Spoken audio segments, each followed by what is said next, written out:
She doesn't know. Don't She fight likes the the kisses. beard. Don't fight the beard. Come on. Oh, goodness. You're so sweet, Ricky. One more kiss? You tired? No. You got this. Oh, yeah. Yeah, you get that out. You gotta do it. Welcome back to the Neck Doc. We're not in the office this week because we had a baby. Aww. Look, she's smiling.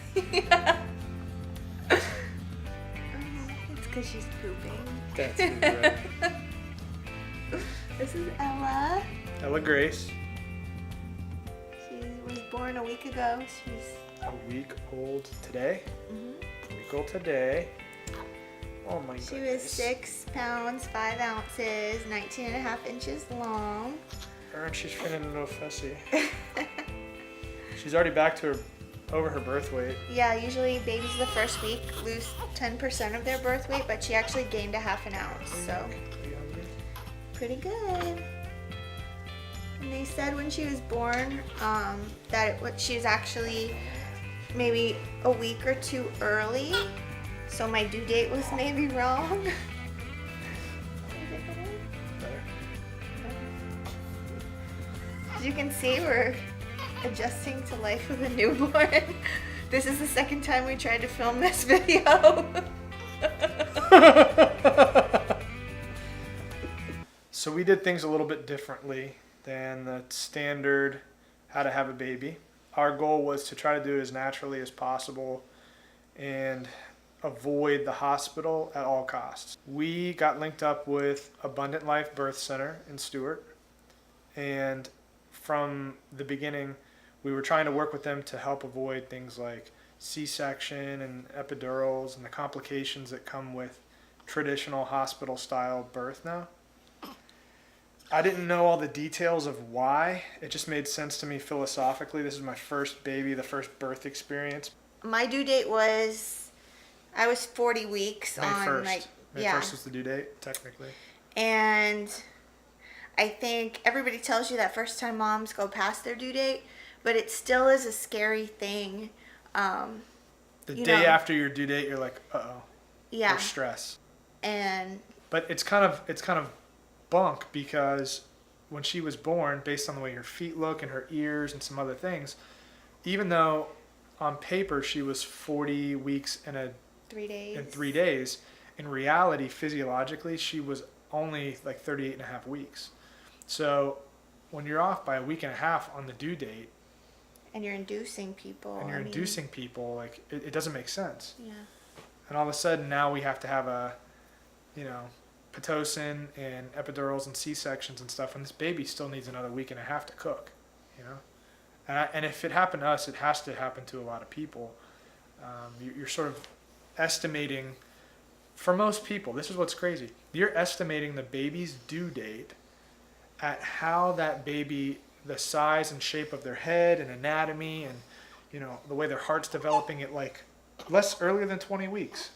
They figure that out earlier than 20 weeks, and then they hold that like it's gospel. And if you go a day beyond that 42 weeks, it's like hospital time. Well, really, if you decide to do the ultrasound we didn't at 8 weeks, that's the most accurate way that they can give you your due date, because I guess every baby up until 8 weeks grows pretty much the same, and then it's more biology. Like if you're a bigger person, or if I'm a bigger person or smaller, then your baby grows at a different rate. But that's definitely a stressful Yeah, due dates. part. Due dates are stressful. You really don't need to worry about them. I mean, we went for a walk on the beach the day before, from a wives' tale of like something in the water or. She's a beach baby. She's like her dad. And then that next night. That night. Also, we had she Joe was ready. pressing my feet. Joe pressed her feet on the spots. But yeah. Because we were getting a little nervous. We were doing everything we could. She came right on time. That's right. Well, early. I wanted a Star Wars baby so bad. May the 4th, but she was just a couple hours Cinco de later. Mayo party girl. Well, I was happy to use a midwife because I have never really done well in a doctor's office setting. I get anxious and I just don't really like being there. So when we went to meet the midwife initially just to kind of check it out, I really fell in love with Abundant Life Birth Center. I like the whole feel there. I wasn't even really set on doing a home birth, but Tammy said when we met her that she's burping a little bit. She really envisioned us having a home birth and to really think about it, pray about it, and see what happened. And that's what we ended up doing, is having it at home. And it's scary because it seems in your mind, because more people do it, it seems safer to go to the hospital. And if I wasn't as committed to like holistic wellness, trusting the body that it knows how to do what it does, a lot of people have been through this process before. I think it would be very easy as soon as you have a hiccup to try to end up back at the hospital. But we were really committed to trying to do it naturally. So over the 9-month period, we had our visits that were becoming more frequent and everything looked good. So it made both of us more confident that a home birth was doable, even though this was the first one. I had a really easy pregnancy. I was able to work out and work in general Up till the last day, really. Yeah, I was planning on going into work on Friday actually. And then that's when I started having contractions at 2 in the morning.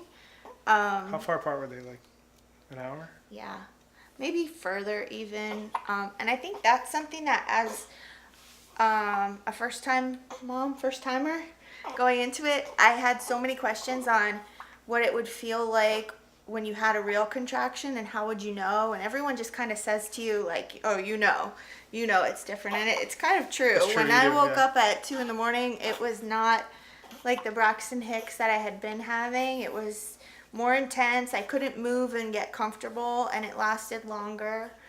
So at that point, I wish I would have been able to fall asleep, but You're so excited. I was It's something new is excited. happening, and it's been this build up. So over that next day, they became more and more tighter in frequency to where she was having them almost every 5 minutes or so. And that was intense for me. I as a dad, right, as a husband, I had no clue the sort of pain and discomfort she would be in. Like on YouTube, you watch people that are having husband coach childbirth, and a lot of them can sort of quietly just go into a meditative state through their contraction, and it's only the very end where they are really uncomfortable.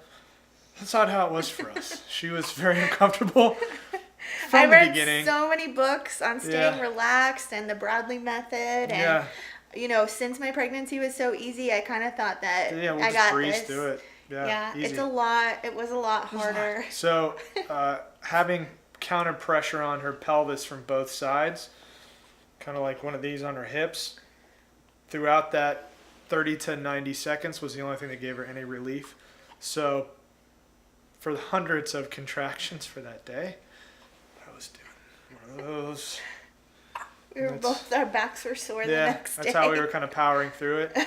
And then when we hit that like 5-minute mark, we gave Cinda a call, and then Cinda came and just made sure everything, kind of saw where everything was at, checked her out, and that's when we really started to enter into the next phase of things. Now that I've gone through this, I understand, but if you haven't had a baby yet, there's this tightening period of how quickly the contractions are happening. And so there's this momentum that's building, and you're like, okay, here we go. And you go, and if you read anything on Google, which you don't do it, it's a terrible idea. You're going from like pre-labor to active labor to transition, and now it's baby time, right? You're just kind of doing it on your like self-diagnosing yourself. Oh, our contractions are this far apart, so this is where we're at. We're getting ready to have a baby, and we did that for, gosh, it was like, Hours. I don't know, like 6 or 8 hours, and the shower and everything. And it was building, and we're like, here we go, it's getting ready to happen. But it wasn't quite time. Her body wasn't quite ready. So we got a little bit defeated because her body basically took a break. It was like, I'm done.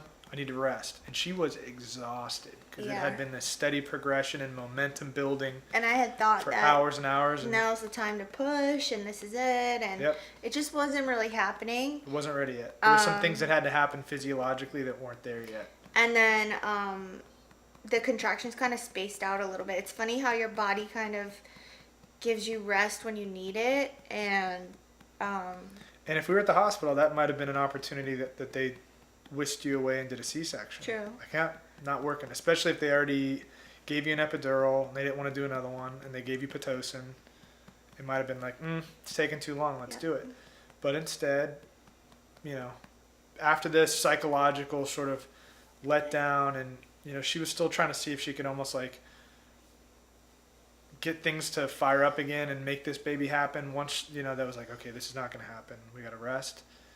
Well, we had a few hours where there were still contractions, but they were spaced out. And then sent to check me too, and I wasn't really. She wasn't ready yet. She wasn't ready yet. And she told me I needed to change positions because I had been laboring a lot, leaning forward, because it was just comfortable. Again, everything I had read in the books and watched on YouTube kind of went out the window.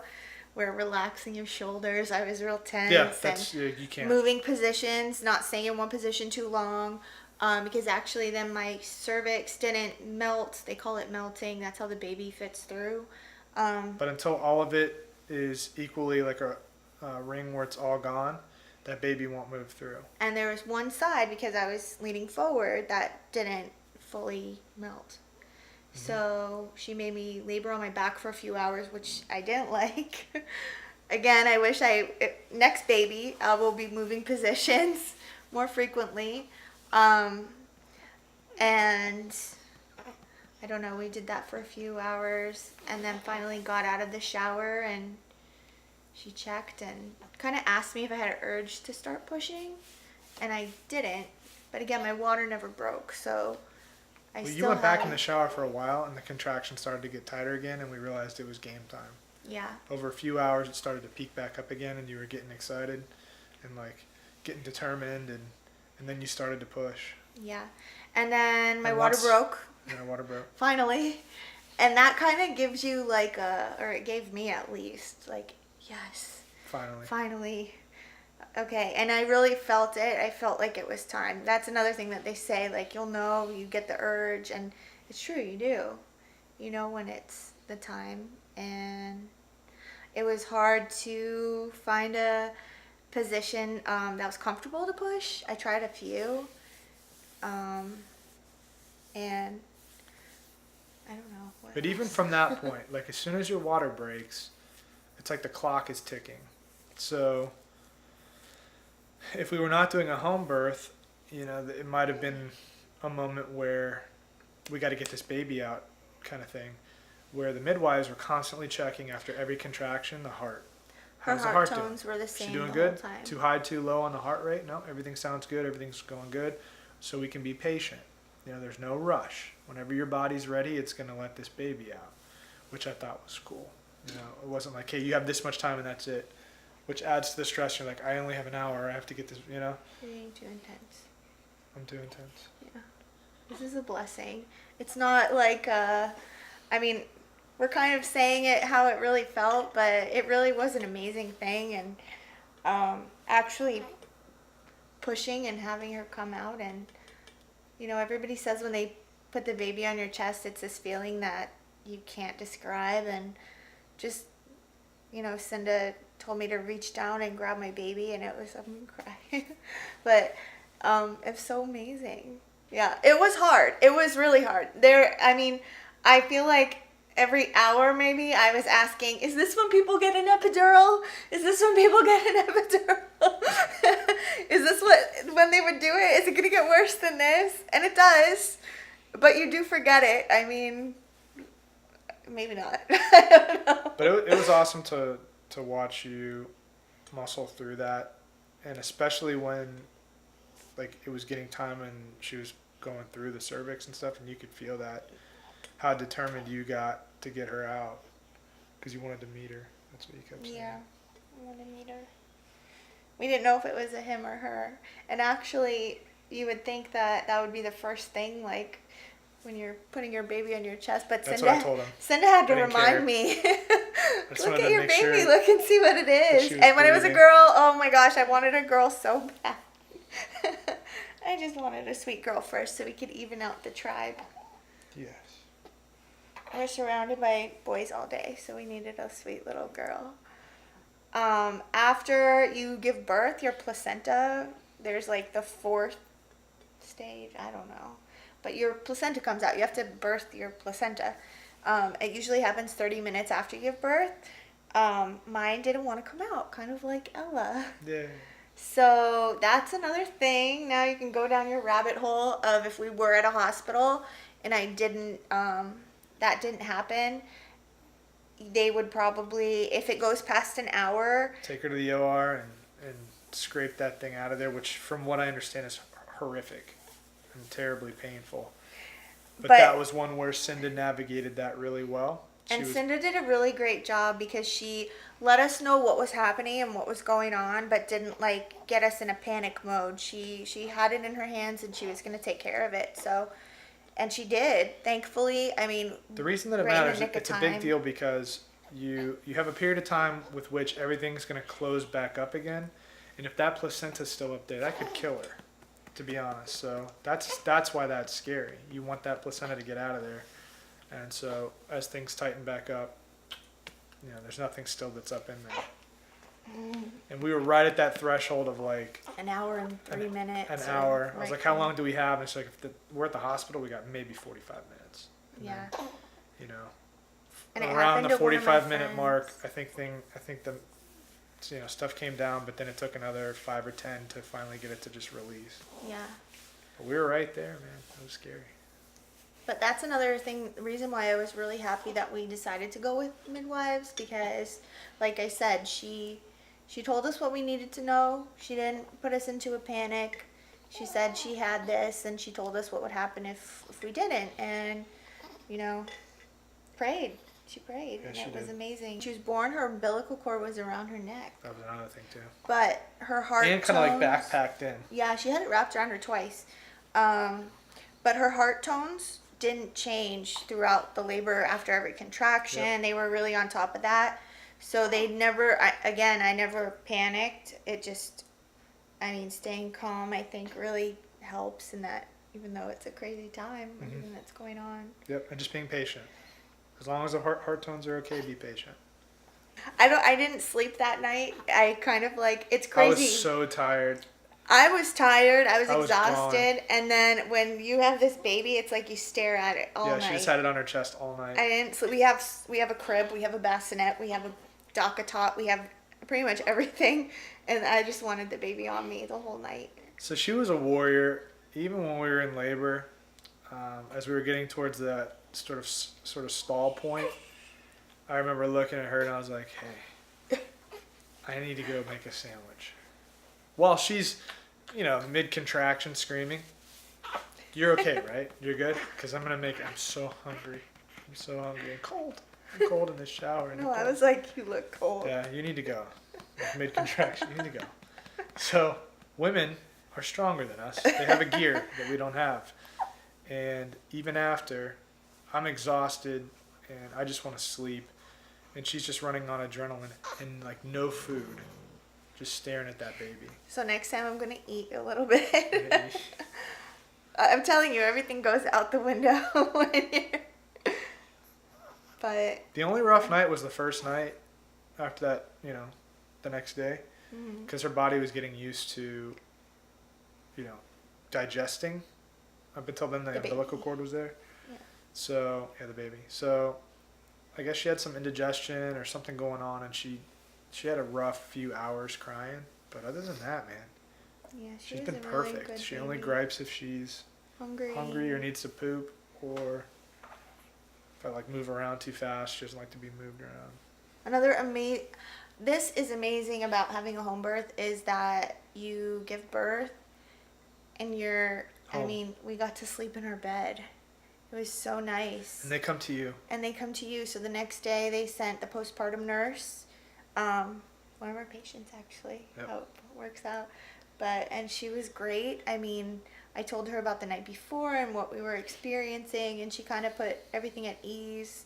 Sometimes it's nice to just hear, like, that's normal. Mhm. You know, you're going to have to adjust to a lot of things. And, you know, she does a check on the baby, and then she checked me out, and everything was great. And She is wait, I need to fix my shirt. beautiful. And one, I've definitely fallen deeper in love with you after watching you do that. And have much more respect for how well you take care of her. And also, when she looks at me, it's the greatest thing in the world. She's pooping. Because she's pooping. And I'm excited to get to know her. Hi. And hopefully she's like you and not like me. Hi. Because I don't think I can handle a girl me. She has so much hair. She has like enough hair to put in a ponytail in the back almost. This is a rose apple. Like that? And how sweet. Everybody thinks their kid is the best. But ours is. Hers is.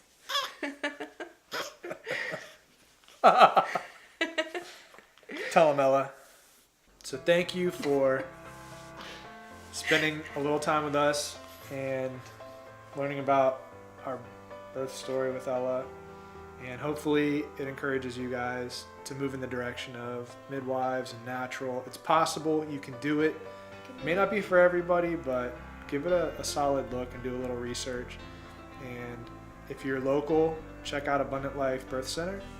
And if you're not, try to find somebody who's on the same wavelength in your town. Look at that. Oh my gosh. So thank you guys for spending some time with us. Yep. Bye. Bye.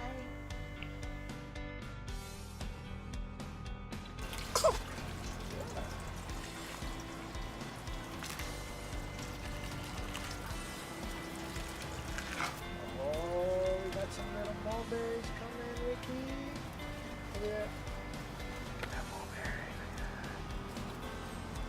It's a mulberry tree. Yeah. So good.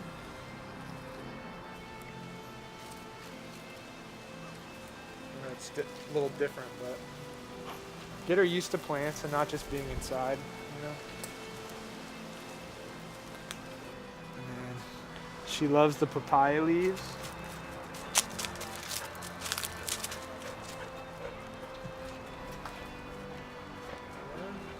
See her smile. Yeah? You like these? Oh, yeah. Alright, come on.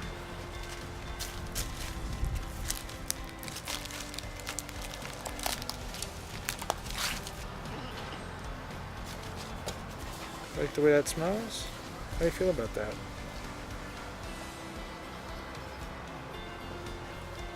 Yeah. That's a gardenia. It's pretty. You can do it like perfume. Real perfume, Ricky.